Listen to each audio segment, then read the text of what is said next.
جی میاں جنو کینیڈا وجیاوالا میں ایک سعد نامی آدمی نے اپنا ایک ڈونگ رچایا ہوگا پیری کا،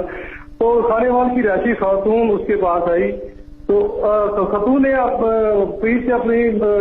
پیر کو بتایا کہ میرا بچہ گم ہو گیا، میں اپنے بچے کی تلاش کے لیے آپ کے پاس آئی ہوں، کوئی ایسا تعویذ دے تاکہ میرا بچہ میرے گھر واپس آ جائے۔ تو پیر نے جواباً اس سے کہا کہ آپ کو 15 سال کی لڑکی لے کر آئے، اس پر میں کام کروں گا تو حالات بہتر ہو جائیں گے اور آپ کا بچہ واپس آ جائے گا۔ جب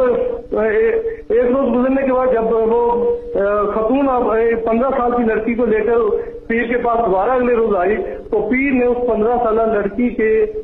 آنکھوں پر پٹی باندھ کر نازیبا حرکت کرنے کی کوشش کی تو اس لڑکی نے شور مچا دیا اور جواباً پیر پر اس نے تھپڑوں سے بارش کر دی، جس پر پیر نے اوپر چوارے سے چھلانگ لگا دی۔ چھلانگ لگانے کی وجہ سے پیر کی جو ایک ٹانگ میں فریکچر آ گیا۔